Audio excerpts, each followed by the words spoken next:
bulu hukumnya najis. Nah, dalam kitab Majmu' Imam Nawawi sebut dimaafkan sedikit bulu yang ada pada kulit yang disamuk. Jadi tak boleh bulu harimau kita pergi jalan di Afrika balik beli bulu rimau hok sekeping tu semayang atas tu, dia najis. Tapi kalau kulit itu ittifaq ulama suci. Bila bulu ada khilaf. Pendapat mazhab Syafi'i dan yang sependapat dengan beliau tidak sah semayang atas dia. Pendapat mazhab lain ada pasal kaul dalam mazhab Maliki Hanafi mengatakan sah. Jadi tak comel bila ibadat kita masih dipertikaikan orang. Soalan seterusnya, kuah kari kena pakaian semayang. Jadi ada ustaz-ustaz bagi tahu, bila kita kena kuah kari daging, maka dimaafkan pada makanan, tidak dimaaf pada pakaian semayang. Sebab apa? Sebab daging stokor gini kita beli setengah kilo di pasar, kita pun balik, memang kita pegang lekat darah yang mengalir di luar itu haram. Dalam Quran kata audaman masfuha, dan yang haram itu darah yang mengalir yang ada di luar daging. Okey, kita pun basuh, hilang hak luar, masuk dalam periuk. Betul tak? Tak mau potong. Tapi kalau kita potong putus dua, dalam ni ada darah tak? Ada tak darah? Wajib pula basuh yang bahagian luar. Faham? Ni suketul basuh dah, tak ada darah dah. Bila kerat dua, dalam tu ada darah pula tak? Ada pula. Pegang merah pula, wajib basuh. Baik, kita tak potong, sepotong seketul gini masuk dalam periuk. Nah, maka pada munasabahnya darah yang ada dalam daging itu dia akan meruak keluar bercampur dengan gulai. Ini yang dia katakan darah daging dimaaf meresap masuk dalam gulai untuk kita makan. Tapi bila gulai itu hanya dimaaf untuk makan, gulai itu kena baju nak semayang, tidak sah. Mana-mana ada ustaz yang mengajar begitu tidak sah, betul. Kerana ulama fiqh memang sebut begitu dalam kitab-kitab fiqh. Nampak? Cuma ada lagi pandangan-pandangan lain. Jika sedikit ada beri pandangan dimaafkan. Takkan kena gulai selai baju. Nak kenalah sikit kuah gulai, kita pun cucur sedikit. Ada pandangan kata yu'afu anhu, dimaafkan. Jadi ringan tak? Bila mengetahui fiqh jadi ringan hukumnya. Tak, kita nak basuh juga bersih, alhamdulillah lebih cermat. Soalan seterusnya, Quran bahasa Arab. Dah kalau kitab Taurat, Zabur, Injil bahasa apa? Tengok. Dak keteruk tukang jawab. Sampai Zabur pun ditanya aku juga. Dia turun ni daripada Lauh Mahfuz. Bukan bahasa Arab, bukan bahasa Ibrani, bukan bahasa Suryani, bukan bahasa Kibti. Quran bahasa Arab, 3 lagi bahasa Suryani, bahasa Ibrani, bahasa Kibti. Bahasa kuno Mesir, bahasa kuno Jerusalem, orang Palestin dulu. Turun itu daripada Lauh Mahfuz, tidak ada bahasa. Yang jadi bahasa ialah bila diturunkan kepada Rasul yang menerima. Nampak? Bila turun kepada Nabi Muhammad SAW yang berbahasa Arab, maka barulah dikatakan Al-Quran berbahasa Arab. Bukan ayat Quran turun daripada Lauh Mahfuz Arabi. Tidak. Turun ke Nabi yang Arab, barulah jadi bahasa Arab. Inna anzalnahu Qur'anan Arabiyya, sesungguhnya kami turunkan akan Al-Quran itu dalam bahasa Arab. Maksudnya ya bila disampaikan kepada Nabi Muhammad SAW yang Arab. Ahibul Arab li salasin fa inni li anni Arabi, kasihlah kamu kepada bahasa Arab itu kerana 3. Pertama kerana aku Arab. Tak, yang terakhir. Jadi turun kepada bahasa dan Nabi Musa dalam bahasa Syria ni, jadilah kitab Taurat. Turun pada Nabi Daud kitab Zabur, bahasa apa benda ni, bahasa Ibrani bahasa Taurat kepada Nabi Musa, kemudian kitab Suryani kepada Nabi Zabur, jadi kitab Zabur Nabi Daud alaihi salam. Kemudian ke bahasa Kibti jadi kitab Injil. Nah, soalan seterusnya, saya menggunakan sejadah bentuk masjid, saya berdiri, hukumnya apa atas gambar masjid itu? Sejadah dia gambar masjid, dia pijak atas kubah masjid. Nampak apa hukum? Kan sejadah gambar masjid, nah dia pijak masjid. Jawabnya itu bukan masjid. Itu gambar masjid. Faham tak lagi? Macam orang pakai baju gambar anjing, sah tak semayang? Sah lah. Dah tu gambar anjing lah, tu bukan anjing, gambar anjing. Yang tak sah dia pakai baju kulit anjing. Nampak tak? Kalau ada gambar anjing, ulama bukan kata tak sah, makruh. Faham? Gambar itu suci.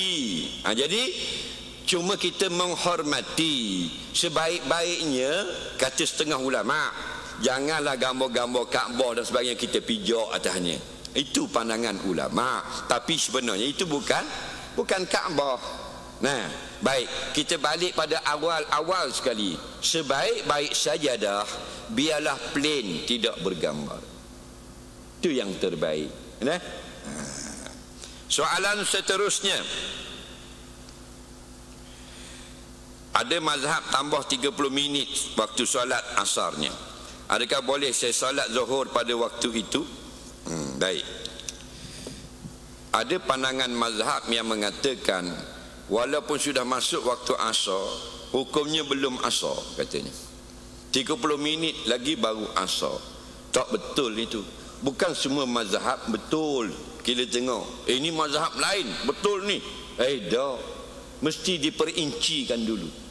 Mazhab ini ialah pandangan ulama apabila nas itu tidak jelas, barulah diberi pandangan ulama. Nampak lagi dalam Quran kata faqta'u aydiyahuma, pencuri laki-laki perempuan sabit kesalahan, maka faqta'u, hendaklah kamu potong aydiyahuma, tangan kedua pencuri itu. Oleh kerana itu jelas disebut dalam Quran potong, maka tak boleh lain daripada potong. Tidak ada mazhab yang katakan bukan potong, makna cocok. Kan, tak ada. Sebab jelas soreh dalam Quran faqta, makna potong. Kemudian pula aydiyahuma pun jelas potong tangan. Jadi mazhab mana pun tak boleh beri pandangan bukan potong tangan, potong telinga. Tak boleh. Dalam Quran jelas potong tangan. Jadi bab potong tangan pencuri tidak ada mazhab. Mazhab ini ialah bila keterangan itu tidak ada, atau keterangan tidak jelas, tidak soreh, atau hadisnya berlainan, sanadnya dhaif ataupun tidak, berlaku tanakub, berlawan, beri pandangan, itu baru mazhab. Nampak tak? Yang jadi mazhab ni ialah potong kat mana? Hujung jari, tengah pergelangan, atau betul-betul di pergelangan, atau separuh lengan, atau siku. Itu baru ulama beri pandangan. Bila beri pandangan, kadang-kadang pandangan itu sama, ijma', ittifaq dia panggil. Faham? Kadang-kadang pandangan berbeza, namanya khilaf mazhab. Jadi dalam bab semayang asar, jelas dalam Quran semayang zuhurnya bila habis. Datang Jibril ajar Nabi, bila gelincir zawal matahari dari tengah-tengah langit, zuhur masuk waktu. Dan bila bayang-bayang itu sama panjang dengan tuan bayang, kayu sekaki, bayang sekaki, itulah akhir waktu zuhur. Tidak ada lagi penambahan selepas itu. Lebih panjang bayang daripada tuan bayang. Bayang itu tuan bayang satu kaki, bayangnya satu kaki 1 inci. Memang sepakat ulama masuk waktu asar. Nah, jadi kita kena pakai hak asal jelas dalam kitab Sahih Bukhari. Nah, waktu asar ialah bila bayang lebih panjang daripada tuan bayang. Soalan seterusnya, saya dengar lepas solat subuh asar tak boleh lakukan solat sunat. Apakah hukum sujud syukur selepas solat tersebut? Baik, Nabi sebut dalam satu hadis, la salata ba'da subhi wala salata ba'da al-asri atau kama qala. Tidak ada semayang lepas semayang subuh, tidak ada semayang selepas semayang asar. Jangan ambil hadis terus kita keluarkan hukum. Mesti kita ambil daripada pakar juga, walaupun hadis itu sahih. Ini hadis sahih Ustaz, kita tak perlukan lagi ulama, ada hadis sahih. Mesti kena guna ulama untuk faham hukum. Nampak?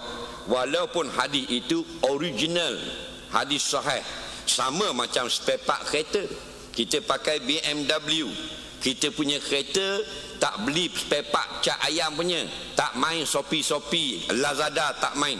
Kita order spare part Auto Bavaria direct daripada Germany. Okey, tapi kita bukan pomen. Bolehkah kita sampai barang kita pasang sendiri? Boleh tak? Punah ranah keretamu kat gini. Walaupun spare part original, mesti pomen daripada BMW yang pasang. Betul tak? Walaupun Quran hadis jelas depan kita, kena ulama yang pasang. Jadi bila kita ambil hadis saja, semua sembahyang haram. Tak boleh, haram. Saya dengar hadis lepas asar haram. Berbalah dengan Tok Imam masjid. Tok Imam tu dia qada subuh pasal pagi tadi silap sembahyang subuh, tak mandi junub. Contoh. Padahal dijelaskan dalam kitab-kitab ulama ialah tanpa sebab. Saja-saja nak sembahyang sunat lepas zuhur, lepas subuh, lepas asar, itu yang dilarang. Kalau kita qada boleh. Faham? Semua ulama bukan memandai-mandai. Ulama ni dia tak tengok satu hadis, kurang-kurang 500 hadis. Nampak? Jadi suatu hari Nabi tidak sempat sembahyang ba'diyah zuhur. Nampak? Tak sempat. Ada hal mustahab. Dalam riwayat yang lain, Nabi tak sempat sembahyang qabliyah zuhur. Faham lagi? Tertinggal sembahyang sunat. Bila Nabi buat tu? Selepas sembahyang fardu asar. Jelas semua kitab hadis ada sebut. Padahal hadis yang sebelum ni Nabi kata la salata ba'dal asri, tidak ada sembahyang lepas asar. Tiba-tiba Nabi tak sempat sembahyang solat ba'diyah zuhur, Nabi qada selepas sembahyang asar. Qada boleh. Jadi kalau sujud syukur, tengok kalau berlaku suatu perkara itu dahulu, sebabnya dahulu, maka boleh. Kenapa awak sujud syukur selepas daripada sembahyang asar? Kerana lepas sembahyang asar tadi saya dapat panggilan telefon, lulus dapat bantuan BRIM, contoh. Jadi orang susah, satu nikmat bagi dia untuk keluarga dia, betul tak? Dia pun sujud syukur, boleh. Kerana sebabnya ada, telah dapat nikmat lalu dia sujud. Hukumnya boleh. Faham? Soalan seterusnya,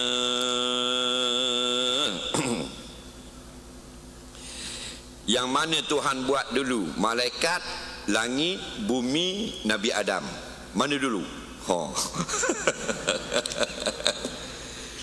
Sedap gamuk nak tanya. Tukang tanya ni mari duduk sini, aku nak tanya dia balik. Nampak tak? Orang tanyalah wakaf ke tak? Wakaf jaiz ke, tempat haram wakaf ke tak? Alif apa ni, hamzah ni totok ke hamzah wasal, boleh tahan kira.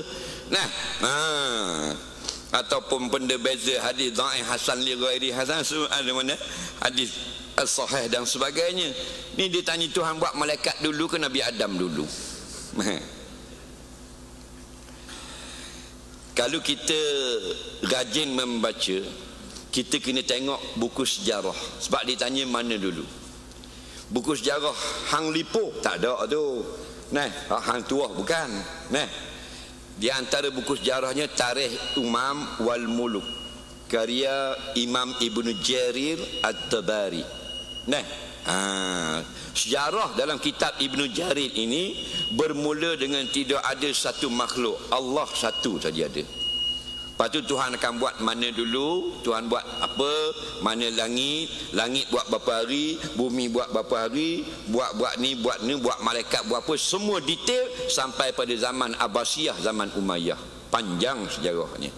Baik, rekah-rekahlah ketika nak Allah buat Nabi Adam, belum buat, nak buat, Allah perintahkan malaikat turun ke bumi, ambil tanah segenggam, ambil di kampung baru segenggam, tapi tak tulis kampung baru, aku tambah dah tu.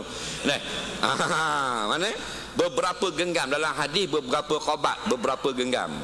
Mungkin ambil di Rusia sikit, ambil di Malaysia sikit, tak, belum ada nama lagi.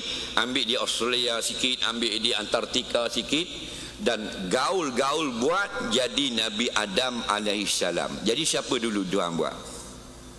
Malaikat lah dulu. Nak buat Nabi Adam, malaikat mari ke bumi ambil tanah. Sebab tu Nabi kata rupa muka kamu, ton skin tone, color tone, warna kulit kamu ialah warna tanah. Faham? Bukan warna pokok. Bukan warna daun. Kita punya tone color, tak kira lah mu atas sekali duduk, atas sekali Arctic, bawah lagi Norway, turun lagi Iceland, turun lagi Belanda, turun lagi Spain, turun lagi Itali, turun lagi Greece, turun lagi Algeria, turun lagi Mauritania, sampai bawah Afrika Selatan. Semua tu color tanah. Jadi Nabi Adam belum buat, malaikat turun ke bumi ambil tanah. Jadi siapa yang ada dulu? Malaikat. Nampak tak? Kata setengah ulama. Baik, kita beri laluan untuk azan sekejap.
Baik, kita kembali kepada soalan. Jadi ditanya yang mana tertib, betul atau tidak Allah buat malaikat dulu, langit dulu, bumi dulu dan Nabi Adam yang kemudiannya. Betul. Tapi bukan dengan ijma' ulama. Nah, kerana sebahagian daripada hadis ini tidak kuat. Adapun kejadian malaikat dulu daripada manusia itu kuat. Nah, bumi kemudian daripada langit. Summastawa ila sama. Sebelum tu tak buat lagi langit, sebelum tu tak buat lagi bumi. Summastawa ila sama fasawahunna sab'a samawat. Allah kata, lalu Allah nak jadikan langit, Allah buat 7 keping langit. Nah, kemudian buat bumi. Nah, kemudianlah bila bumi buat, ada lagi benda hidupan lain Tuhan buat. Jin macam-macam jenis duduk di bumi, binatang besar-besar belaka, baru diturunkan inni ja'ilun fil ardi. Aku buat Nabi Adam manusia pertama dan nak letak di bumi. Ataj'alu fiha may yufsidu fiha wa yasfiku dima'. Adakah akan ada lagi satu makhluk yang akan melakukan kerosakan, berbunuh-bunuh di bumi seperti yang ada sekarang? Maknanya belum lagi Nabi Adam turun ke bumi, dah ada binatang-binatang, jin-jin yang jahat-jahat duduk di bumi. Batu dalam hadis sahih, bila diturunkan Nabi Adam, dihalau jin-jin tadi ke langit, ke laut, ke gunung ganang. Nah, sebab tu bila kita pergi di Bukit Bukau, ada orang lama duduk sana. Memang retro sungguh. Mana? Golongan jin. Itu baru klasik betul. Belum lagi Nabi manusia belum buat lagi, Nabi Adam tak ada lagi, dia dah duduk di bandar ni. Nah, turun Nabi Adam, Siti Hawa, dihalau jin-jin ni ke laut dan ke hutan. Lalu Nabi pesan dalam kitab Azkar Nawawi, kalau mau pergi ke hutan-hutan, bacalah a'udzubi kalimatillahi tammati min syarri ma khalaq wa min syarri syayatin, dan seterusnya. Ya Allah, aku minta berlindung denganmu daripada kejahatan segala makhluk yang kau ciptakan yang duduk di hutan ini, segala binatang dan sebagainya, dan jin gitu juga. Wa ayyahdurun, jangan bagi dia mari ke aku ni. Pesan belaka dah. Ini semua ni kisah lama asal ceritanya. Tapi kita baca tak masuk hutan waktu tu? Tak, kita baca apa? Tak nak masuk hutan. Tok tumpang lalu. Minta dengan kayu. Kayu kata, bila aku kahwin dengan Tok Kim, mu panggil aku Tok. Ni kita pasal tak mengaji punya pasal. Jadi akhir sekali dicipta manusia. Dia last sekali. Kita ni yang last sekali. Yang last, kalau Mak Saleh lah dia punya prinsip, the last should be the hero. Last sekali memang hero lah. Batu Nabi terbaik, khatamul anbiya wal mursalin, Nabi Muhammad sallallahu alaihi wasallam. Soalan seterusnya, apakah hukum jemaah menyimpan cuk tempat pada saf untuk kawan yang lambat sampai? Jadi kawan ni mari dulu, member dia lambat sikit mari, dia pun ambil sejadah tak situ, tulis cuk. Orang Terengganu panggil cuk, sini panggil apa? Cuk ni reserve. Reserve, booking dah. Jadi orang nak duduk tak boleh. Hukumnya perbuatan itu setengah ulama kata makruh, setengah ulama kata haram. Sunat tak ada, memang tak molek. Tak bagus buat lagu tu. Siapa mari dulu, hatta kanak-kanak mari dulu, dia berhak duduk situ. Dia baru dejah 2, yang 72 mari lambat. Dia berhak. Sebab tu bila dah semayang, budak-budak mari dulu, dia duduk dalam saf dewasa, tidak lagi orang yang mari belakang, angkat alih.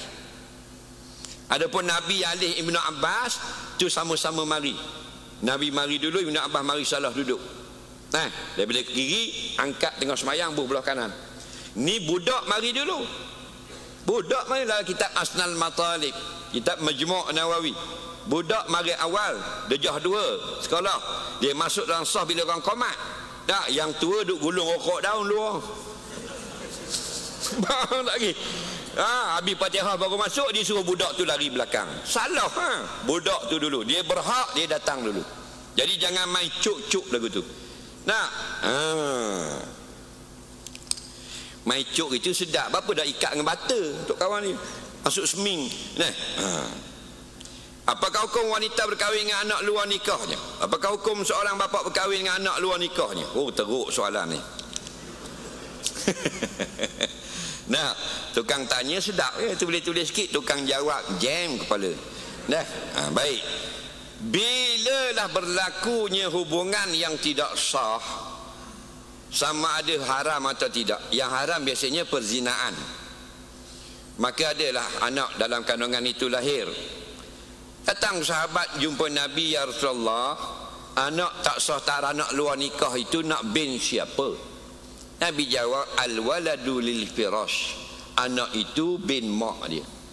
Faham lagi? Firash itu maknanya tika dalam bahasa Arab. Tika ni maknanya kinayah daripada isteri. Isteri kita kan, kita duduk atas tika. Tika ni ramai duduk atas dia. Kan? Biasanya suami lah duduk atas isteri, jarang isteri duduk atas suami. Faham lagi? Faham tak maksudnya? Ya, maksudnya isteri itu anak luar nikah, nasabnya kepada mak yang melahirkan dia. Walaupun tak bernikah, anak haram contohnya, perzinaan, binnya bin mak, memang anak dia. Okey? Kalau mati, anak ini mewarisi harta dari mak tersebut. Kalau anak yang mati ada harta, mak yang luar nikah tadi ni mewarisi harta anak. Adapun bapa tidak. Jadi hukumnya kalau anak itu laki-laki tak boleh kahwin, anak dia. Faham lagi? Anaknya sendiri. Hanya diiktiraf sebelah mak, tidak iktiraf bapa biologi, tak iktiraf. Faham lagi?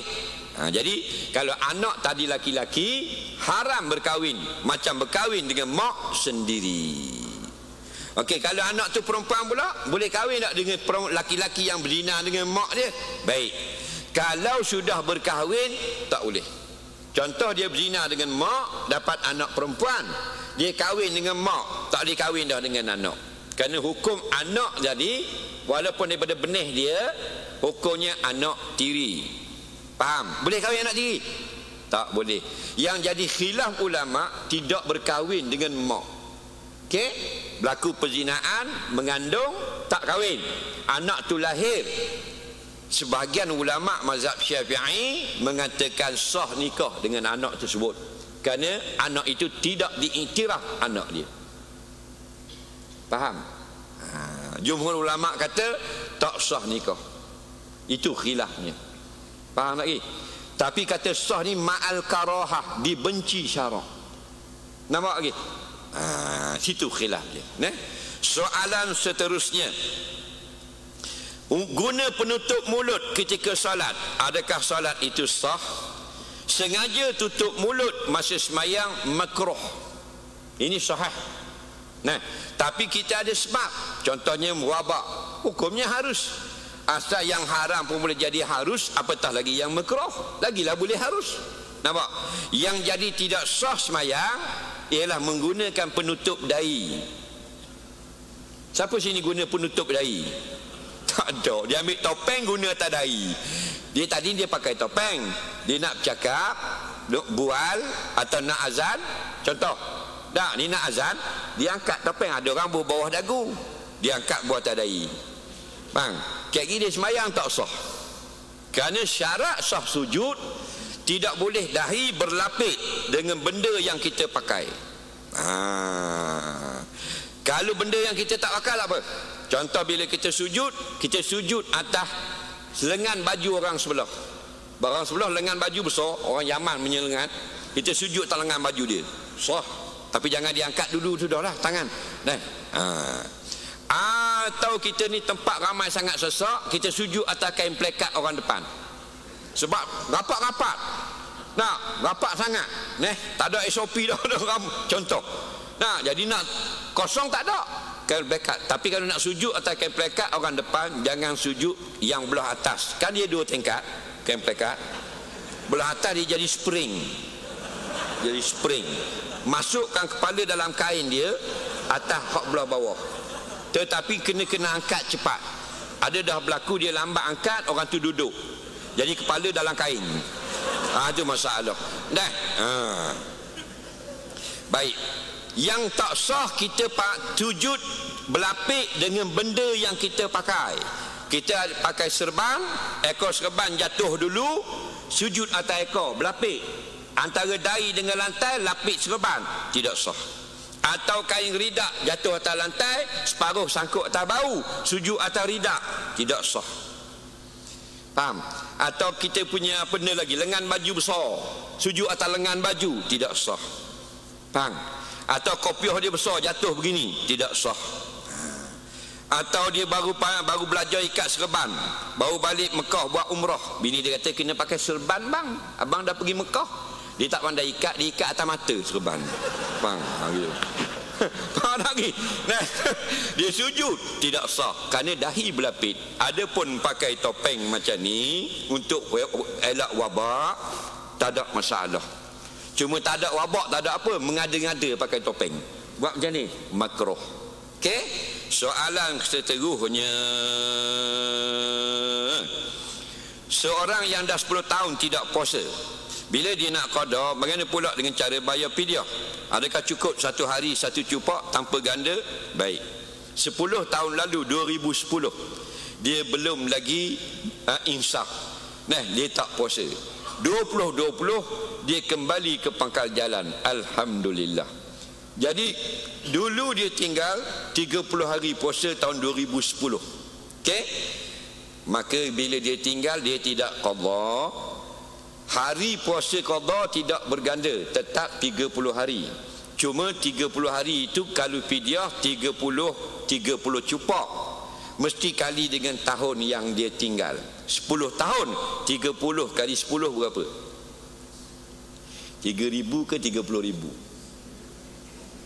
3,000 ke 30,000? Cepatlah. 3,000 ke 30,000? 300? Mu tak makan upang mu. Mu jawab 3,000 aku katok kepala. Faham lagi? 300 cupak. Okey?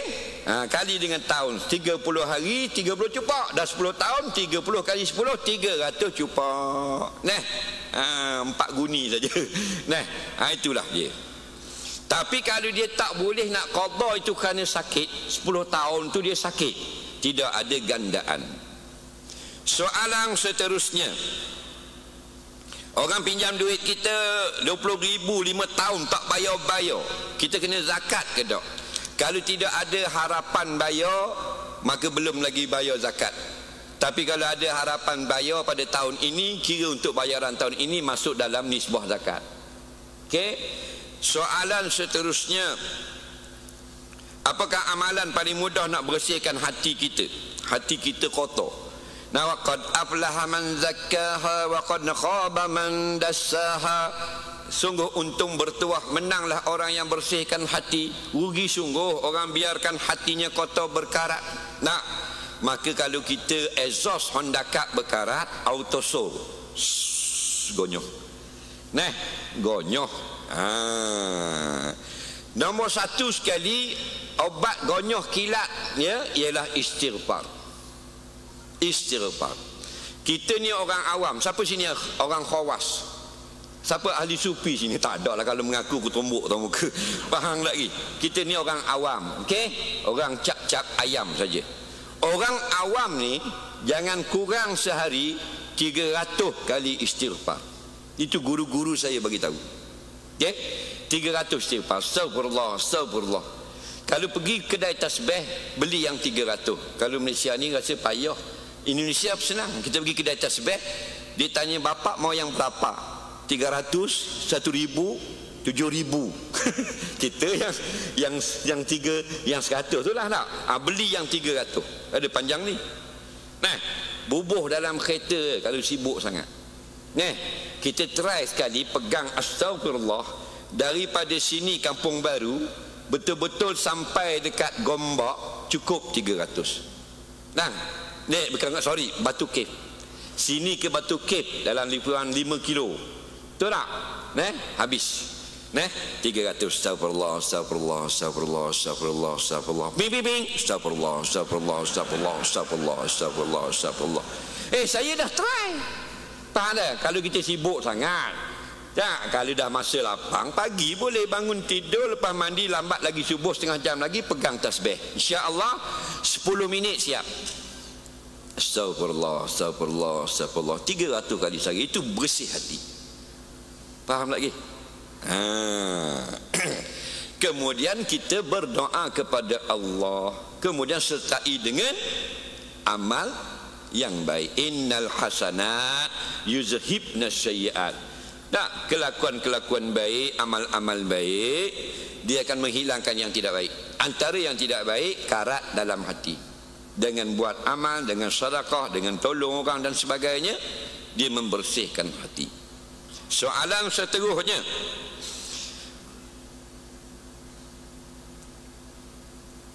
salat subuh berapa kali kunut? Ada makmum bawa 2 kali kunut, lebih pahala sebab dia masbuk rakaat kedua. Baik, kita mari rakaat pertama, imam rakaat yang kedua. Kita naik pada rakaat, imam Allahumma hdina fi man hadait dalam mazhab Syafi'i. Okey, kita pun rakaat pertama ikut sama, amin amin. Rakaat yang kedua sunat kita baca sekali lagi. Imam dah rakaat, dah tayat akhir, sunat baca sekali lagi. Itu orang panggil, orang tak panggil baca kunut 2 kali. Orang panggil sekali saja. Kerana tempat dia baca rakaat pertama tadi bukan kerana sunat baca kunut di situ. Di situ ittiba'ul imam, sunat ikut imam. Imam baca kunut, kita baca kunut. Imam tak baca kunut, kita tak baca. Faham? Jadi kunutnya sekali saja. Tapi adakah dia baca pada bukan tempat tadi dapat pahala? Tidak ada amal yang kita buat kosong dari pahala. Fikir situ senang. Kita dah semayang zuhur tak ingat, kita ingat tak semayang lagi, kita semayang jadi 2 kali. Tidak haram kerana lupa. Jadi sebenarnya kita dah semayang. Baik, zuhur yang kedua tadi ada pahala tak? Adalah pahala kerana Allah kan. Nah, cuma yang menggugurkan fardu yang pertama. Ingat, apa saja kita tersilap buat apa benda baik, pasti ada pahala. Sebab kita buat ni, kita kerja dengan kerajaan Allah. Yang tidak ada bayaran ialah kerja dengan kerajaan dunia. Faham?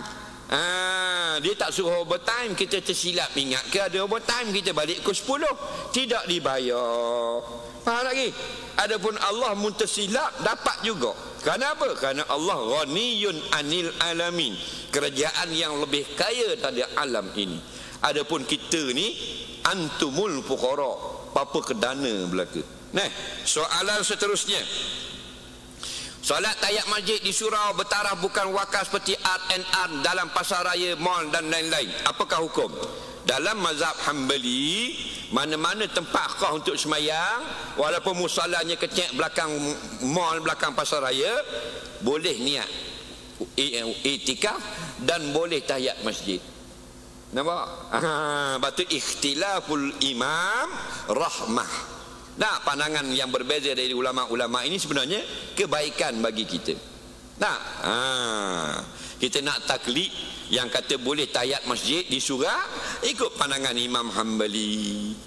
Boleh ke? Boleh. Pasal apa? Pasal dia imam mujtahid, dia Imam Hambali. Bukan kita ikut Haji Hambali, pemandu Grab. Tu lain tu, Hambali lain. Faham? Ini Imam Hambali. Murid Imam Syafi'i. Apakah amalan terbaik sebelum ajal datang menjemput kita? Dia yang sebenarnya ajal tak jemput kita. Yang jemput kita Israel, malakul maut. Ajal ini ialah tempoh hidup. Selepas habis tempoh datangnya maut. Jadi kena faham apa makna ajal. Ajal ni masa je, masa hidup. Nampak? Iza jaa ajaluhum. Nampak? Bila datang tempoh hidup mereka itu, makna habis tempoh. Cakap mudah-mudah ajal ni road tag. Ditulis dalam road tag kat cermin kereta 25 hari bulan 9 2020. Bermakna 25 itu ajalnya, bukan mati. Dah mati bila? 26 habis tempoh 25 baru mati. Jadi kita naik kereta pukul 11 malam, esok 26, 25 lagi ni sejam. Boleh tak saman? Tak boleh, kerana belum lagi habis tempoh. Ni 25 kata boleh? Tahu 25 ni nanti cik 12 1 minit. Faham tak ke? Jadi ajal maknanya tempoh hidup. Habis tempoh hidup, la yastakhiruna sa'ah wa la yastaqdimun, tak boleh lagi undur atau cepat walau 1 saat. Jadi apakah amalan kita sebelum mati? Sebelum mati ni, wa'bud rabbaka hatta ya'tiyakal yakin. Buatlah ibadah kepada Tuhanmu sebelum datang mati. Itu jawapan dalam Quran. Ibadah itu ibadah yang wajib, ibadah jasmani, ibadah khususiyah, ibadah yang umum. Asalkan ibadah, buatlah sebelum datang kematian. Nah, soalan seterusnya. Saya gayat, takut berada di tempat tinggi. Apakah amalan untuk saya berani di tempat yang tinggi? Saya tak boleh jawab, sebab saya pun gayat. Nah.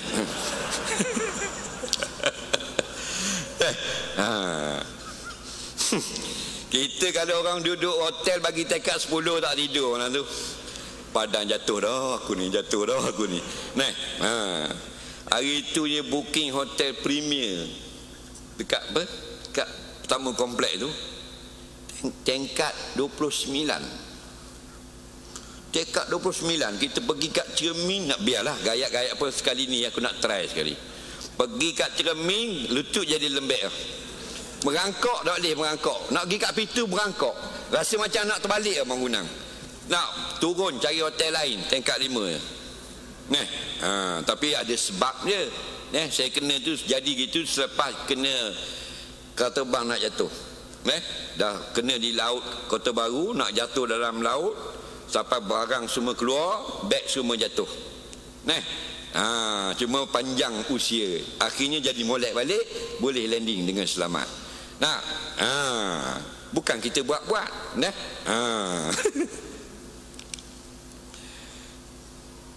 Apakah hukum jemaah bercakap kuat-kuat masa azan berkumandang?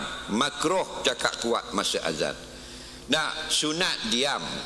Kalau kita tengah bercakap, sunat diam. Kalau kita dengar dia jelas. Kalau tidak jelas, lain. Orang tak perasan. Azan itu dengar tak dengar, dengar tak dengar, dia pun masih berbuat, itu masalah lain. Tapi sengaja orang sambang dia, itu dilarang syarak. Soalan seterusnya. Apakah hukum sekiranya harta peninggalan mayat tidak diagihkan mengikut sistem faraid? Faraid ini hudud. Allah jelaskan tentang faraid. Orang ni 1/8, orang ni 1/6, orang ni 1/4, orang ni 1/2, orang ni 2/3 dan sebagainya kan. Akhir sekali Allah kata apa? Tilka hududullah. Faraid ni ialah hudud Allah. Hudud bukan potong tangan ya. Maksudnya ini undang-undang Allah. Jadi wajib kita kena faraid. Cuma ulama beri pandangan, apabila waris contoh bersetuju dibahagikan sama banyak, semua waris bersetuju, hukumnya harus. Okey? Jangan sampai kita kata faraid tak betul. Pasal apa? Perempuan separuh, laki-laki dapat penuh. Tak betul faraid. Maka kita sudah kata Allah tak betul. Orang yang kata Allah tak betul, orang itu tidak lagi dianggap bersetuju dengan Islam. Tidak lagi waraditu lakumul Islam Madinah. Rosak orang tu. Soalan seterusnya sikit lagi. Sebelum kita perhabiskan 5 soalan terakhir, saya diwakilkan oleh pihak masjid untuk melancarkan kutipan derma. Sumbangan tuan-tuan dan puan-puan pada malam ini, alhamdulillah ramai pada malam ini. Kita akan gunakan untuk segala benda-benda kebajikan, menampung kos pengurusan dan penyelenggaraan masjid. Petugas akan berjalan sekarang memungut derma menggunakan karung yang cantik warna macam yang kita pegang ni. Jadi sila berbangun untuk bertugas memungut derma sekarang juga. Kita beri masa kepada dia untuk mulakan tugas. Dipersilakan.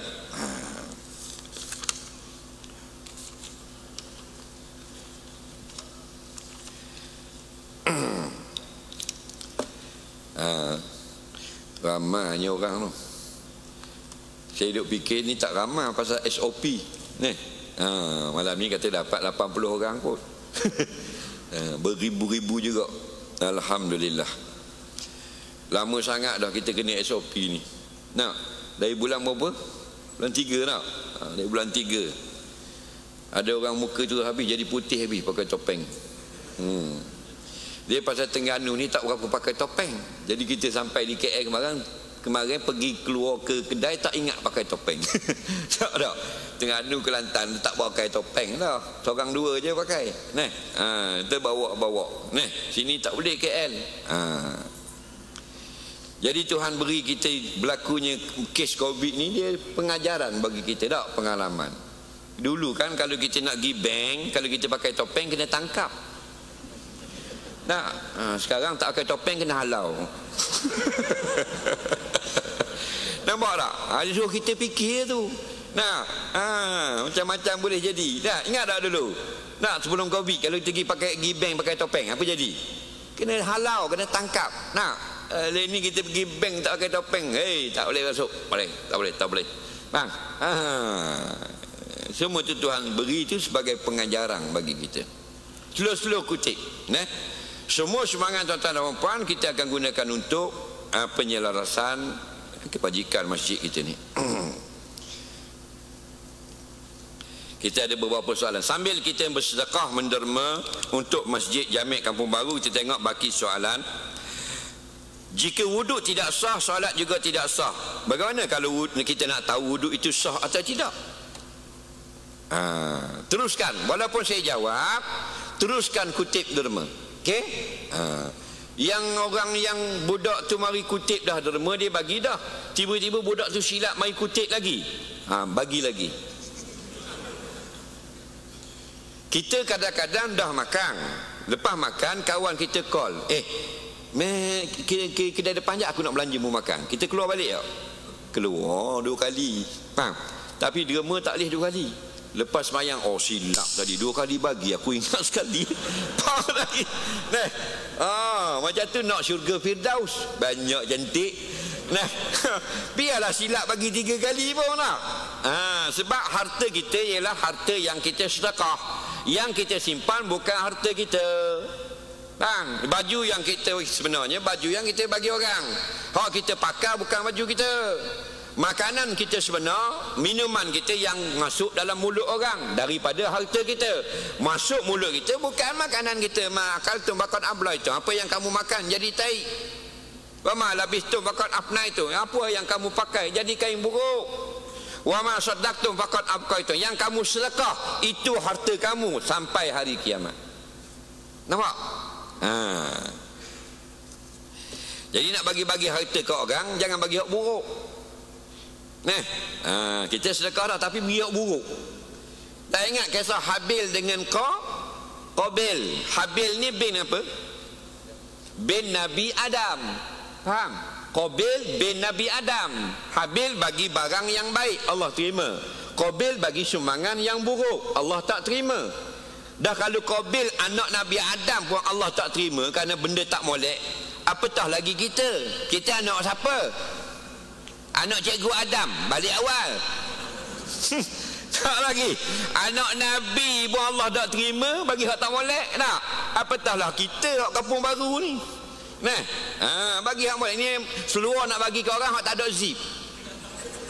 Butang ada atas, zip tak ada. Kawan tu pakai, tengok Angry Bird. Batuk sejuk. Bagaimana cara solat guna kursi roda? Uzur, cara nak sujud. Baik. Kalau kita kursi roda, dia ada 2 semayang atas kursi. Yang pertama, kalau kita ni bangun sujud daripada kursi, turun sujud di bawah. Faham lagi? Yang kedua, semuanya atas kursi. Sama ada kursi tu ada roda ke tak kira. Kalau kita ni mampu sujud, tak boleh sujud atas kursi. Kita duduk atas kursi kerana tak boleh berdiri. Wa illam tastati' faqa'ida. Nabi kata siapa tak mampu berdiri maka boleh duduk. Faham baik-baik, boleh duduk saja, bukan boleh sujud. Tak payah sujud di bawah. boleh duduk je. Bukan boleh tinggal sujud, tinggal rokok. Kena faham. Nah, siapa yang tak mampu berdiri, maka boleh semayang duduk. Semayang duduk. Tapi bila dia boleh turun sujud, dia tak turun sujud, tidak sah. Dia rukun semayang, mudah cakap mazhab Syafi'i 13. Okey? Bila satu tidak mampu buat, wajib buat 12. Biarlah sentiasa campur dia jadi 13. Tak mampu satu, wajib buat 12. 12 campur satu tetap 13. Tak mampu dua, wajib buat 11. 11 campur dua, 13. Tak mampu tiga benda, dimaafkan. Faham? Wajib buat 10. Jadi 3 tak mampu, 10 wajib. Campur 13, siap. Faham lagi? Itu hipir dia. Ni tak mampu satu je, 3 benda tak payah buat. Tak sah dah sembahyang. Jadi sembahyang atas kursi boleh tak turun bawah? Boleh. Bersujud bawah boleh naik balik atas kursi? Boleh. Wajib turun sujud di bawah. Tak boleh turun melingkup kaki tak atas berpusing. Double somersault. Faham? Maka tak apa, dimaafkan. Sujud atas kursi dengan isyarat Allahu Akbar. Kemudian kalau kita bangun, kita rokok boleh, tapi sujud tak boleh. Kena sujud atas kerusi. Nah, ada ustaz kata tidak sah. Sebab apa? Bila kita rokok, kita sujud rendah. Bila kita sujud atas kerusi, tinggi sikit daripada rokok tadi. Ini tak betul. Kerana bila kita dah semayang atas kerusi, orang uzur ke orang sehat? Orang uzur. Orang uzur diberi keringanan. Al-masyaqqah tajlibut taysir. Orang yang kepayahan, hukum fiqhnya lain dah. Jangan kita kiyah dengan orang sehat dah. Orang sehat wajib sujud lebih rendah dari rokok. Betul tak? Ini bukan orang sehat, orang sakit. Apa yang terdaya, fa'alu mastata'tum. Kamu buat semampu mungkin. Jangan syadid sangat, melampau sangat sampai menyusahkan orang semayang atas kursi. Pakcik-pakcik yang tak larat takut belaka dengar. Nah, diberi kelonggaran. Okey, buatlah sekadar yang kamu mampu. Soalan seterusnya, pasangan baru convert Islam, kami nak menikah sebab masa ni banyak mohon cuti kerja, jadi masih belum melaksanakan khatan. Wajib ke bakal suami saya berkhatan dulu ke boleh menikah dulu? Baik, suami dia nak convert masuk Islam, alhamdulillah, tapi belum lagi dapat tarikh untuk berkhatan, tapi nak menikah dah. Boleh tak menikah pengantin belum masuk jawi? Bukan jawi hak jawi pejabat agama tu, bukan. Masuk berkhitan. Jawabnya sah nikah, boleh. Tidak syarat bersunat dulu baru boleh akad nikah. Nah, juru nikah pun kalau belum sunat sah jadi juru nikah. Faham lagi? Tak ada masalah. Dia masalah bukan kait bab nikah, bab sembahyang, bab taharah. Jadi bila awak dah berkahwin, cepat-cepatlah berkhitan. Sekejap sangat lah ni, lagi laju lah. Duk macam dulu ni. Tok Mudin ni parang panjang ni, kita tengok batang pisang terus lari, takut tengok batang pisang. Lah ni sekejap pergi hospital, cocok 2 jarum, rasa macam ketik semut gatal je. Semua pakai stapler. Ada nampak dah. Siap dah. 3 hari boleh mandi laut dah. Sekejap sangat. Tapi jahat budak-budak Melayu kita. Mu nak masuk Islam jaga kat gini, potong dengan kapok. Kalau tak putus dia genyih ni. Kawan tu takut. Lalas tak jadi convert. Apakah hukum perempuan tunjuk gambar dia masa kecil tak tutup aurat? Dia gini. Orang apa yang harus tengok masa ketika di luar, maka harus tunjuk ketika di dalam. Maksudnya gini, kalau yang terang orang hidup boleh tengok, maka gambar boleh tengok. Contoh anak kita umur 4 tahun tak pakai tudung, faham lagi? Maka kita tengok di luar, boleh tak anak orang tak pakai tudung umur 4 tahun? Boleh ya? Jadi mak dia letak anak ni gambar tak pakai tudung dalam internet, hukumnya boleh. Faham? Tok Bilal sekarang umur 60, tapi dia dapat satu gambar masih dia umur 2 tahun. Pakai kopiah je, tak pakai seluar. Faham lagi? Tapi 3 tahun. Faham lagi? Haram tak budak 3 tahun tak pakai seluar? Tidak haram lah. Tak. Cuma kita dari segi adab segan. Kita dah besar, tunjuk gambar budak kecil telanjang. Kita rasa segan. Sebaiknya jangan tunjuk. Neh? Soalan seterusnya, bagaimana perbankan antara perbankan Islam dan perbankan konvensional? Baik. Dalam tahun 1989, ulama-ulama bunuk, ulama-ulama pakar tentang keuangan bank-bank Islam berkumpul di Kahirah, Mesir sekali. Tahun 89 sekali buat majma' istimak besar di Kuwait untuk bincang masalah perbankan ini. Nah, jadi dulu tidak ada pilihan alternatif dalam bab loan dan sebagainya. Jadi selepas ada pilihan, maka wajiblah kita buat loan dan sebagainya cara Islami, kerana sudah ada pilihan. Nah, kemudian mana-mana pekerja yang terlibat secara langsung dengan riba, maka hukumnya tetap haram. Yang tidak terlibat dengan perjanjian riba muamalah riba tidak haram. Itu keputusan ulama-ulama. Kita tak pandai. Kita hanya naqal daripada fatwa, orang tanya kita jawab. Okey?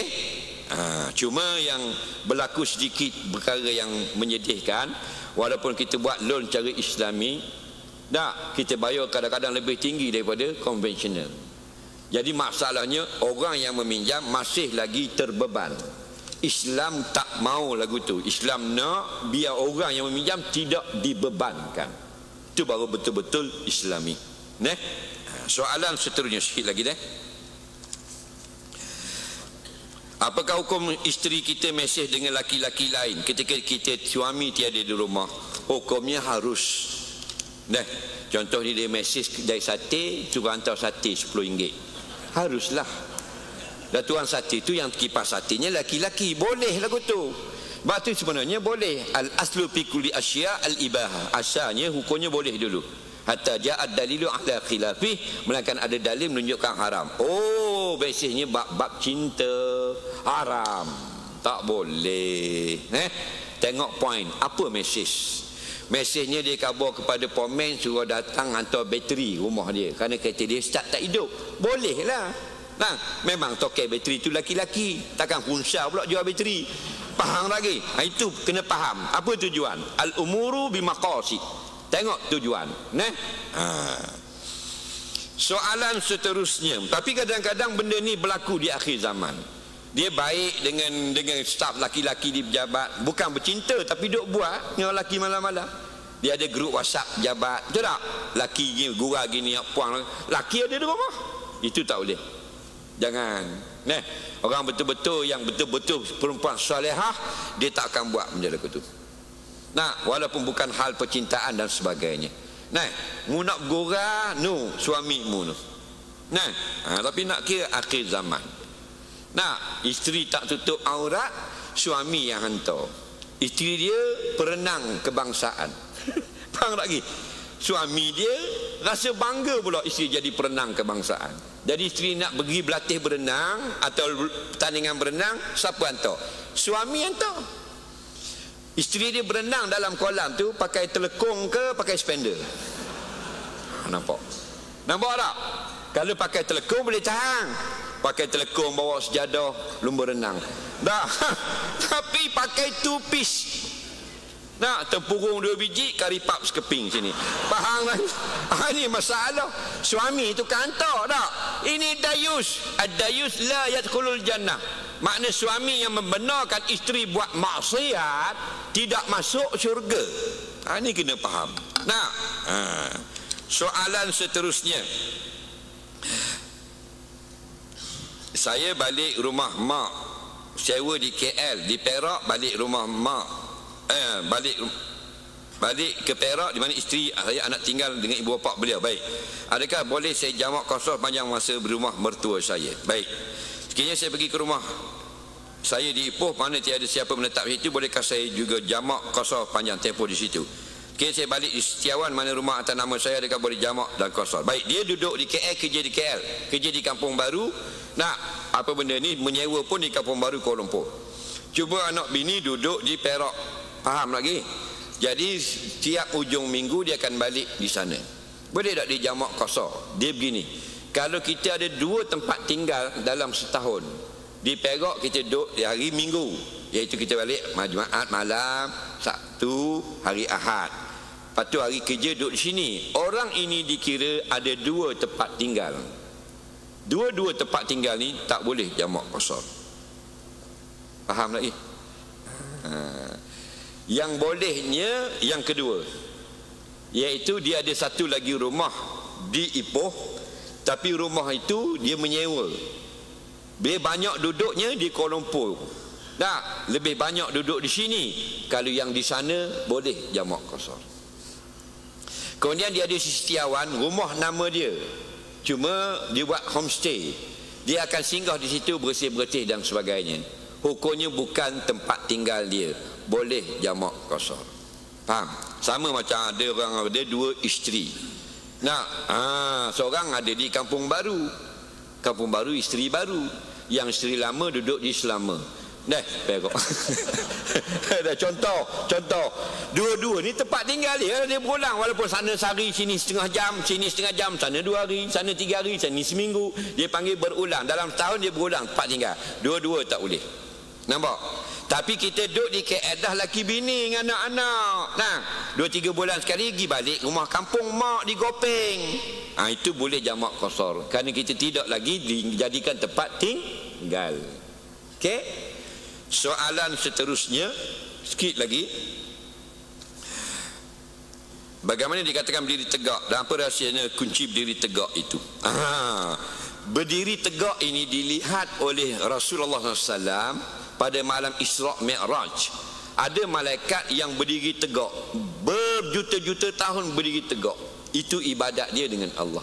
Ada yang rokok berjuta-juta tahun, duk rokok lagu tu. Ada yang sujud selama-lamanya. Allah buat malaikat hebatnya, kemudian tugas dia sujud je. Ada malaikat tugasnya rokok je. Ada malaikat tugasnya berdiri tegak di hadapan Allah. Jadi cinta Rasulullah, kalau dah dapat mana amal ini dibuat oleh umatnya, lalu diperdukanlah qiyam itu menjadi qiyam rukun semayang. Pada malam kita diwajibkan semayang 5 waktu malam Isra' Mi'raj. Itu amalan malaikat. Kan kita, malaikat ni benda yang comel, jadi kita molek tiru. Kita jangan tiru iblis. Apa? Iblis apa dia? Sombong. Tapi kita pelik, hak malaikat tak mau buat, hak iblis kita tiru, jadi sombong. Jangan sombong. Ada orang sombong dengan pangkat, jadi ustaz sombong. Ada tak? Boleh pergi masjid sombong, baru naik kerani sombong dah, belum CEO. Kadang-kadang baru dapat pistol suhu sombong dah, habis orang dia nak tembak. Belum dapat pistol betul. Jangan sombong.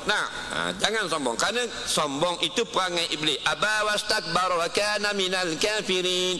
Iblis ini sombong, sebab tu dia tak mau hormat pada Nabi Adam. Siapa sombong, dia pengikut iblis. Nampak? Jangan sombong. Satu lagi, kita ni dijadikan dari apa? Kita asal daripada apa? Air mani. Apa maksud kita air mani? Maksudnya kita ni hina. Sebab apa kita ni ingat kita hina? Supaya bila kita besar, kita senang, kita tidak sombong. 3 orang je bukan daripada air mani. Nabi Adam, Siti Hawa, Isa alaihi salam. 3 ni bukan dari air mani. Faham? Yang lain semua air mani belaka. Siapa sini dari air Pepsi? Tak ada. Kalau nak sombong, saya tak boleh sombong Ustaz, saya daripada air Pepsi. Boleh tahan kira.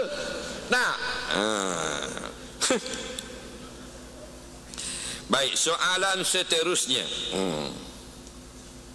Adakah kalau kita bercerai kita kena beritahu kepada ipar dan sebagainya, atau kita rahsiakan? Tengok maslahat dan mudaratnya. Kalau ada maslahat, kita beritahu, ada benda kebaikannya. Kalau kita bagi tahu orang ni jadi mudarat kita tak usah beritahu. Sebab manusia utama akhir zaman ini, benda baik dia kata huduh. Contoh kata benda yang ada poin untuk huduh. Bercerai ni memang poin dia dah. Berkahwin pun dia kutuk lagi. Nah, apatah lagi bercerai. Tengok kita, kalau orang perempuan bercerai, jahat itu, tidak, laki dia takkan cerai. Tengok. Padahal dia tak tahu masalah. Nah, lepas tu bila bercerai, tidak ada jodoh. Sakat tu saja. Nah, kita jahat Melayu ni. Macam komunis kat mulut.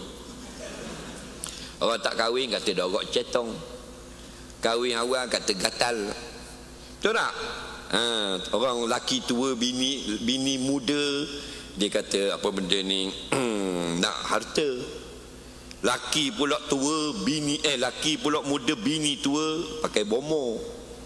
Semua tak kena tak? Semua tak betul. Ni jahat punya mulut. Kahwin awal dia kata gatal, lambat kahwin tak bangun, macam-macam peseng. Nak buat tak? Tu imam kahwin seorang lagi, dia kata tu imam tak cukup bini. Bilal kahwin 3, dia kata Bilal gila seks. Macam-macam jadi. Semua benda tak betul. Nah, bila lagi kita nak jadi baik, patut alhamdulillah. Dia tak kahwin-kahwin, umur 40 lebih dah tu. Alhamdulillah, Allah sudah beri kebaikan yang lain untuk dia, untuknya, gamaknya. Faham? Alhamdulillah semua. Oh, dia dah kahwin, muda-muda dah kahwin, alhamdulillah. Terlepas daripada buat maksiat, alhamdulillah semua. Nah, bini tua laki ni alhamdulillah. Siapa sangka dapat is'anah suami yang muda. Dah dak kita tak ajar lagu tu dak. Pasal apa? Ni dalaman rosak. Dalam motherboard sudah rosak. Sudah kena virus dah. Nah, soalan seterusnya sikit lagi. Apa beza air mustakmal dan air mutlak? Air mutlak ini air yang suci, tahir wa mutahhir. Dia suci boleh buat bersuci. Mustakmal tahir ghair mutahhir. Dia suci tapi tak boleh buat bersuci kerana sudah diangkat hadas. Kita masuk, kita hadas besar. Okey. Hadas besar ni, kita masuk dalam beseng. Faham beseng? Berdiri dalam beseng, buka paip shower, paip hujan. Jatuh air, kita niat saja aku mengangkat hadas yang besar kerana Allah Ta'ala. Kita pun mandi junub. Habis rata belaka, kita keluar dari beseng. Ada tak air dalam tu? Itu air mustakmal. Bahasa Arab, bahasa Melayu yang sudah digunakan. Jadi tubuh kita ni ada hadas tadi. Apa dia hadas? Amrun i'tibariyun yakumu bil a'dha yamna'u sihatan nahwi salah. Satu hukum yang diperkirakan ada pada tubuh badan. Bila hukum itu ada pada badan, dia akan menghalang daripada sahnya umpama semayang. Jadi bila kita jiruh dengan berniat, dalam air tadi lekat hadas, hukum tadi hanyut bersama air. Itu dipanggil, itu mustakmal. Faham lagi? Tapi bila mutlak tu lain. Air mutlak walaupun sedikit boleh ambil wuduk. Contohnya dia mandi junub dengan air sesudu. Sesudu saja air dia jumpa. Dia nak mandi junub, air tak ada. Dia jalan-jalan, dia Selangor payah air. Bang. Ni Selangor ke KL? KL. Selamat aku. Dah. Jadi dia cari jumpa sesudu. Faham? Bila jumpa air sesudu teh, air mutlak, dia pun mandi rata, sah atau tidak? Dia mandi rata sungguh sekian badan, sah atau tidak? Sah. Sebab fiqh kata mandi sailanul ma' ala jami'il badani biniyatin, meratakan air sekalian badan yang zahir ada niat, sah. Yang seorang lagi mandi air satu lori tapi tumit belakang tak kena air, sah atau tidak? Tidak sah. Itu fiqh. Al-fiqh maknahu al-fahmu, faham syariat. Tapi takkanlah sesudu boleh rata. Tapi buat contoh. Tak? Itulah orang panggil air mutlak. Walaupun sikit pun dia mutahhir. Dia boleh buat bersuci. Ada pun air mustakmal tak boleh buat bersuci. Boleh buat basuh baju. Boleh buat siram bunga. Boleh buat basuh motor. Sikit lagi soalan seterusnya. Apakah kita panjangkan sedekah yang terima kepada orang lain? Baik. Kita orang sedekah sehelai baju, kita sedekah pula pada orang. Lah, molek lah. Tak lagi. Nabi banyak dapat kurma. Kurma-kurma tu Nabi makan. Tapi bila ada orang mari minta sedekah, Nabi bagi pula kat orang. Faham? Jangan bila kau bagi kat kita, semua untuk kita. Tak boleh bagi orang ni, orang sedekah kat aku. Nah, bagi ke orang juga. Nah, hidup kita ni biar banyak sedekah. Orang mati nak hidup semula. Nampak? Kenapa? Fa'asaddaqu. Bukan nak pergi Mekah, bukan nak pergi jihad, bukan nak pergi majlis selawat. Nak hidup semula, fa'asaddaqu. Aku nak bersedekah. Soalan seterusnya. Adakah jemaah muslimat di belakang tabir sah jika hanya dengar suara imam? Jawabnya sah. Bahkan tak dengar imam, dengar suara makmum saja pun sah.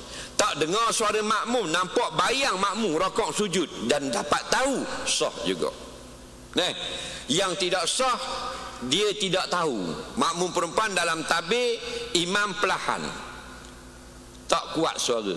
Jadi makmum perempuan dengan agak, rakaat ke belum, rakaat ke belum, tidak sah semayang jemaah. Okey, pertama makmum nampak imam, direct nampak, sah. Yang kedua tak nampak imam, nampak makmum belakang imam, sah juga. Yang ketiga tak nampak makmum belakang imam, makmum last sekali di belakang masjid tepi kolah, dia duduk belakang pokok sana, nampak makmum yang last sekali, sah juga. Yang keempat tak dengar, tak nampak semua kerana makmum tu buta, tapi dengar suara, sah juga. Sebab tu sunat kalau semayang yang perlahan, takbir, intikal dan salam sunat kuat. Ramai imam tak faham. Dia kata semayang sir, semayang asar dan zuhur, takbir pun sir. Yang sir bukan takbir. Yang sir ialah Fatihah dan surah. Itu makna sir. Faham? Ada pun doa iftitah tidak ada istilah jahar dan sir. Semuanya perlahan. Ingat semayang sir, semayang perlahan, maksudnya ialah baca Fatihah dan surah perlahan pada zuhur dan asar. Adapun takbir kuat, adapun salam kuat. Kerana itu untuk pengetahuan makmum. Ini tu imam dia silap faham, tapi bukan tu imam sini. Tu imam yang apa benda Selangor. Sini banyak air, okey. Dia pergi takbir ihram perlahan. Makmum perempuan dalam tabir duk tunggu dia. Dia perlahan. Jadi makmum perempuan duk jual tudung ni. Duk jual tudung ni, tudung bawah ni, khisi ni, ikan selor, macam-macam biasa. Ataupun ditunduk rokok perlahan. Jadi orang tak tahu makmum perempuan berdiri gitu. Kadang-kadang salam perlahan. Lepas tu balik. Makmum perempuan duduk gitu sampai 6.30. Ambat lagi salam ni. Ni masalah. Kena kuat lah sembahyang solat pun. Allahu Akbar. Orang belakang pun yang dauh takbir. Naik pada rakaat sami Allahu liman hamidah. Tengok tak. Itu cara dia. Jangan senyap kesian kat makmum. Dia takkan nak salam tak berani. Imam balik main pingpong. Piu duk main pingpong untuk bila? Makmum tunggu ni. Ada masalah. Biar aku assalamualaikum warahmatullahi. Assalamualaikum warahmatullahi. Walaupun semayang sir. Melainkan makmum 2 orang. Itu baru haram. Tapi sebaiknya kita tidak iring jenazah. Kalau iring juga jenazah kena ada peraturan. Tidak ada boleh mukhalatah, bercampur gaul. Kita nak pikul keranda, dia melitah ke depan. Dah lah kita nak berjalan payah, batu nisan banyak. Dia pula duduk depan, begitu pakai ketat-ketat. Nampak tak? Hari tu dulu sekali, kita orang minta tolong baca talqin. Okey lah, insya-Allah. Kita pergi di kubur, minta bacakan talqin dan doa. Jadi bila sudah selesai kita tanam semua, ramai orang. Anak perempuan dia yang letak tikar, suruh kita duduk. Patut tak campur benda tu. Duduklah jauh-jauh. Duduk anak perempuan. tudung bawal ikat sini, tengkok nampak. Baju ni kecil, isinya besar. Faham lagi? Nampak? Aku pula talqin tak pakai buku, pakai hafal. Mujur tak tukar dengan doa iftitah. Nampak tak? Dah. Dia bubuh gitu tika, duduk ustaz bergoyang-goyang depan muka kita. Nah, kita pula muda lagi masa tu. Dah. Itu masalah. Patutnya pakai baju ikut peraturan syarak, jangan mukhalatah dengan orang yang bawa jenazah. Itu masalah. Duduk jauh-jauh sikit. Nah, ini kadang-kadang panggil orang semayang jenazah di rumah dia. Dia duduk kumpul depan tu. Tahu tak? Anak-anak dara berpenuh tepi dinding. Tu imam nak semayang jenazah. Allahu Akbar. Buka tengok, alamak. Bergincu penuh depan muka tu imam. Tu imam pun terbabar rokok. Allahu Akbar. Bangun mayat, mana ada rokok, bos. Nah, ada masalah. Nah, itu fitnah perempuan tu duduk depan tu. Nah, bukan tak boleh iring jenazah. Sebaiknya jangan duduk jauh-jauh tengok. Nah, nanti dah orang balik semua, ajak adik-adik teman pergi tengok kubur mak dekat-dekat. Nah, adakah makmum muslimat boleh masuk dalam masjid yang haid? Boleh. Siapa kata tak boleh? Faham? Ingat perempuan haid boleh masuk dalam masjid. Nampak? Tak betul orang kata tak boleh masuk. Dengar baik-baik. Yang tak bolehnya berhenti dalam masjid.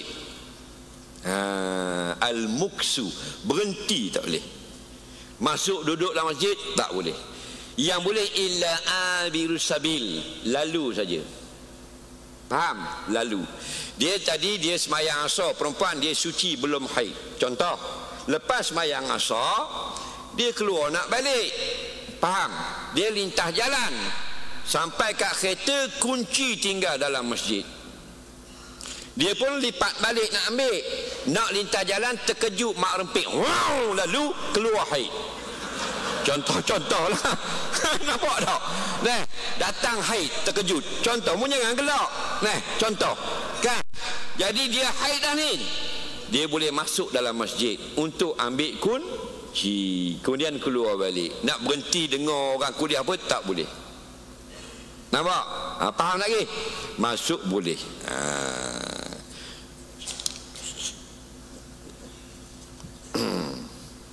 Saya menyimpan barang kemas arwah ibu walaupun telah 3 tahun meninggal dunia. Bagaimana cara menerang pada beliau tentang hukum penyimpanan barang kemas itu agar beliau tidak tersinggung? Dia gini, kalau barang kemas milik si mati itu harta yang wajib dibahagi sesama waris. Mana-mana waris pun tak boleh tahan harta tu, walaupun kita anak si mati. Kerana apa? Ayah kita, suami isteri itu, suami si mati ada hak. Adik-adik kita yang lain pun ada hak. Jadi kalau simpan itu sudah haram, apatah lagi kita songlak, ambil kita seorang. Jadi bab-bab harta ni jangan tahan hak orang.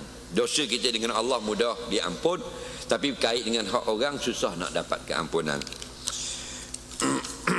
Jika wuduk tidak sah, maka solat pun tidak sah. Bagaimana nak tahu wuduk itu sah atau tidak? Sebab tu ustaz-ustaz mari mengajar. Dengar baik-baik syarat sah wuduk. Dengar baik-baik. Bila kita belajar, oh ini syarat sah wuduk, maka kita ambil wuduk, kita jaga syarat itu. Dia kata yang pertama ialah mestilah air yang bersih. Kita pun wuduk air Nescafe tak sah. Kita boleh tahu. Pasal apa tak sah? Aku wuduk air Nescafe. Dia mesti air bersih. Faham? Yang kedua, air itu mestilah rata pada anggota wuduk.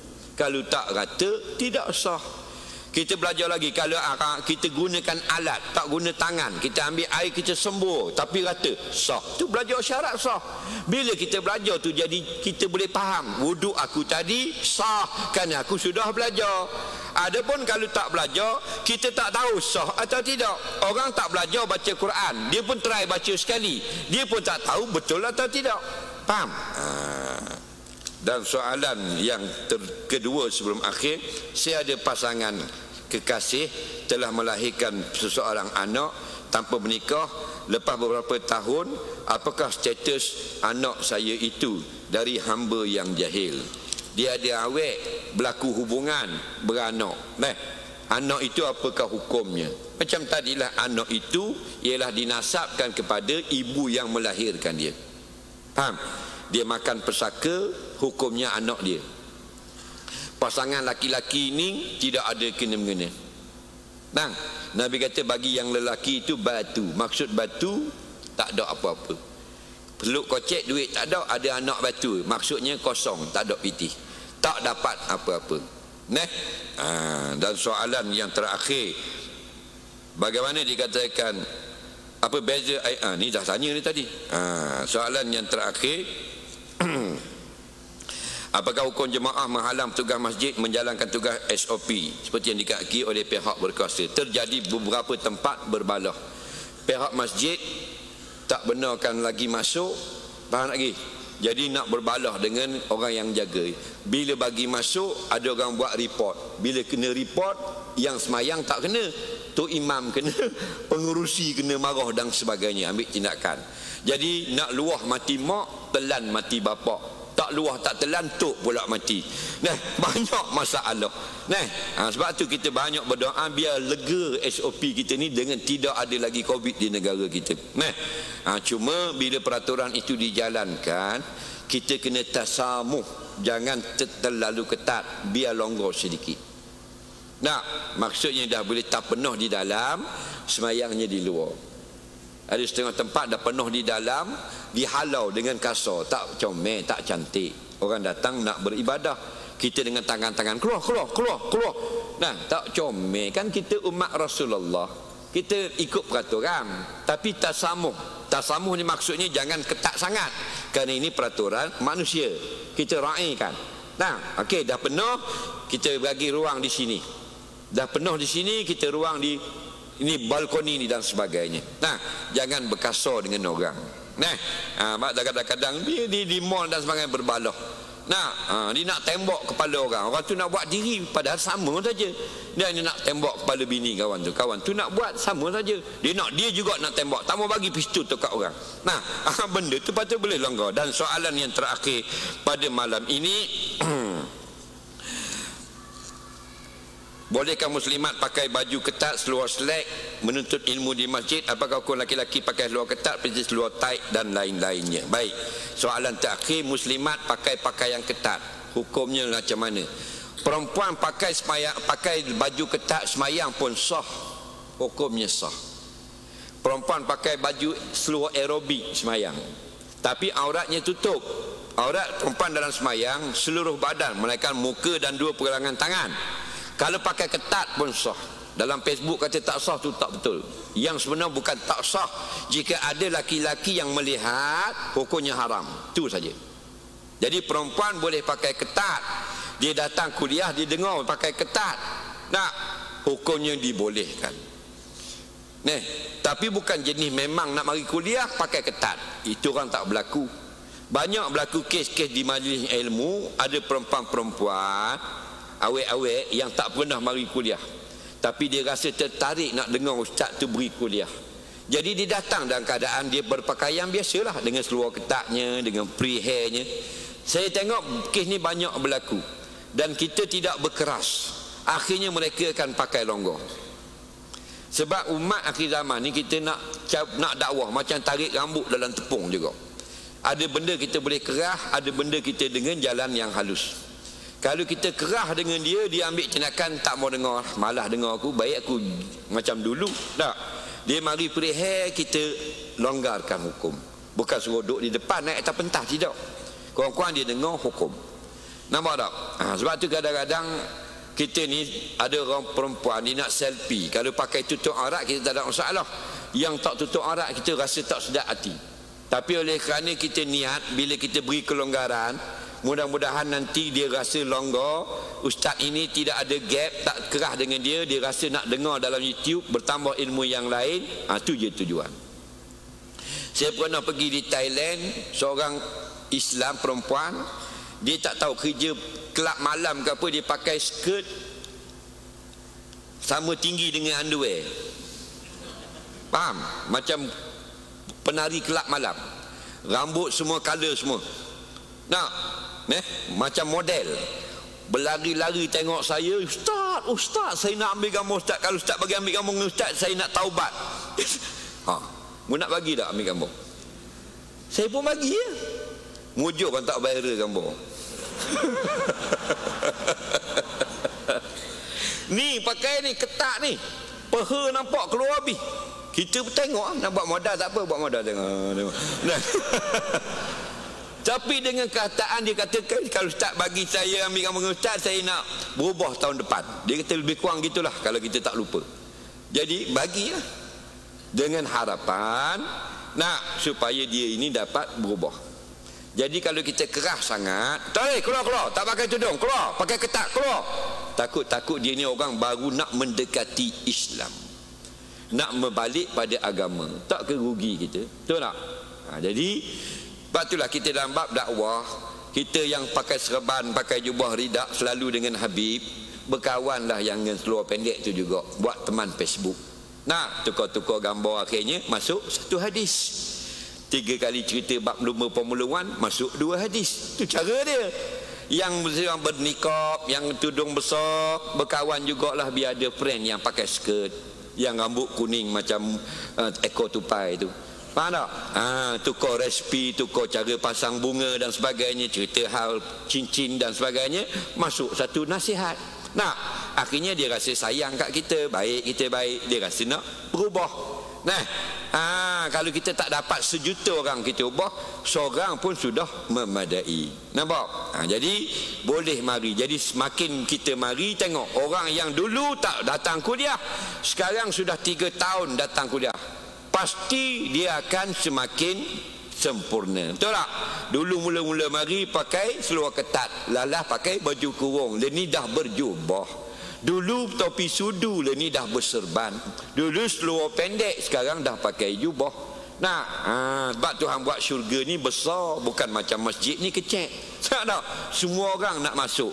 Kullu ummati yadkhul jannah illa man aba. Semua umatku akan masuk syurga, melainkan orang yang tak mau masuk saja. Mudah-mudahan kalau tidak banyak, sedikit kita dapat kepahaman daripada apa yang sudah jelaskan, dan sampaikanlah pada orang lain, pada pihak yang sudah beri sumbangan untuk kebajikan masjid.